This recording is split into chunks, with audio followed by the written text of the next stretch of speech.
Terima kasih Anda masih bersama kami di Dialog Newsroom dan kita akan lanjutkan lagi perbincangan kita dengan Bapak Saan Mustafa, anggota Komisi 2 DPR RI, dan Bapak Pramono Ubaid, Komisioner KPU.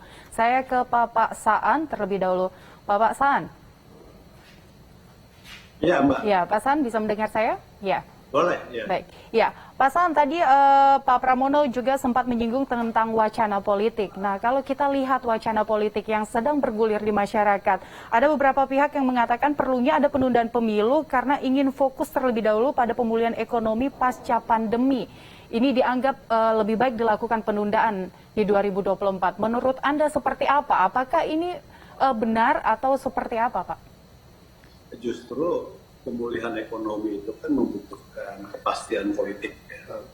Jadi nggak mungkin pemulihan itu bisa berjalan dengan baik kalau situasi politiknya itu tidak pasti. Jadi menurut saya kepastian politik itu akan mempercepat proses pemulihan ekonomi. Nah, jadi pemilu justru akan memberikan kepastian politik. Nah, kalau ada penundaan, situasi politik kan menjadi tidak pasti.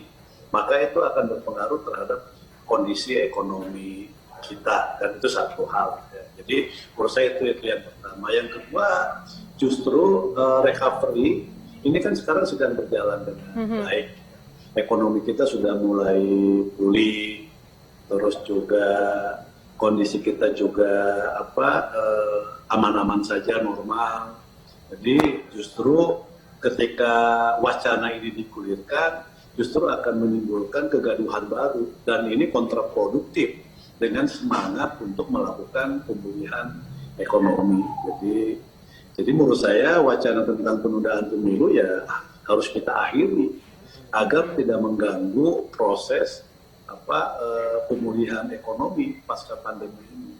Jadi kita taati dan laksanakan saja konstitusi kita tadi agar proses demokrasi kita semakin matang, semakin terlembaga dengan baik, maka resirkulasi kepemimpinan secara nasional itu tetap harus kita jaga agar dia terus berjalan secara periodik 5 tahunan sekali.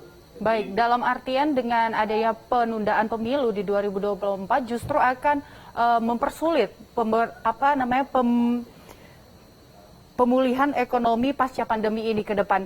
Dan jika seandainya saat ini seperti apa Bapak kondisi di parlemen, apakah pernah ada menyinggung rencana amandemen Undang-Undang 45 yang di dalamnya akan merubah ketentuan penyelenggara pemilu? Ya, dulu ada wacana terkait dengan soal amandemen Undang-Undang Dasar, terutama di MPR. Tapi waktu itu amandemen kan lebih kepada pengganti GBHN, yaitu pokok-pokok haluan negara. Nah ini sempat diwacanakan. Nah wacana ini akhirnya tidak berjalan, bahkan dihentikan terkait dengan wacana amandemen Undang-Undang Dasar yang akan memasukkan pokok-pokok haluan negara. Kenapa dihentikan? PDI menghentikan, Nasdem menghentikan, karena tadi ketika ini dilanjutkan amandemen terkait dengan pasal itu, takutnya disisipi itu terkait dengan penundaan. Nah, jadi makanya itu di stop terkait dengan wacana amandemen Undang-Undang Dasar. Nah, ketika ini di stop, maka ruang untuk penundaan pemilu kan semakin tertutup. Dan apalagi di DPR, khususnya di Komisi 2, itu tidak ada sama sekali terkait dengan soal wacana atau perbincangan terkait dengan soal penundaan pemilu. Komisi 2 sedang fokus untuk menyiapkan diri bersama penyelenggara dan pemerintah untuk menuntaskan dan menyetujui rancangan PKPU yang memang pernah disampaikan oleh KPU ke DPR. Jadi kita fokus di situ aja. Jadi suasananya masih normal saja. Suasana masih normal. Saya ke Pak Pramono. Pak Pramono, sejauh ini seperti apa persiapan dari KPU sendiri untuk menyambut pemilu di 2024 nanti? Ya, yang paling utama sekarang kan bagi KPU satu menyiapkan rancangan kebutuhan anggaran. Nah, ini kan terus berjalan perbincangan dengan pemerintah. Jadi dalam kesempatan ini saya juga perlu meyakinkan bahwa pembicaraan soal anggaran ini terus berjalan gitu dengan DPR dan pemerintah. Sehingga tidak memungkinkan nanti misalnya pemerintah sengaja mengulur-ulur pembahasan anggaran untuk menunda pemilu. Menurut saya nggak relevan gitu, karena pembahasan saat ini terus berjalan gitu.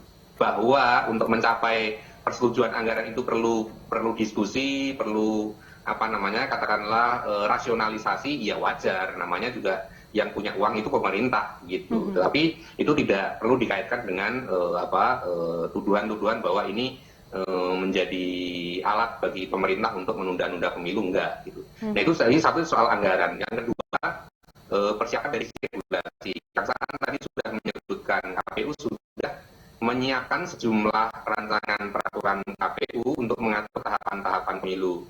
Satu, rancangan PKPU tentang tahapan program dan jadwal. Ini sudah pernah kita kirimkan ke DPR, dan kemarin kalau nggak salah kemarin sudah kita kirim lagi ke DPR untuk diagendakan rapat konsultasi. Nanti terserah pemerintah dan DPR untuk kapan mengagendakannya.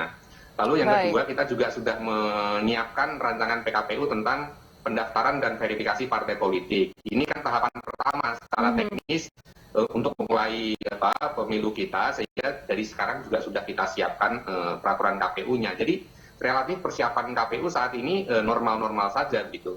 Baik.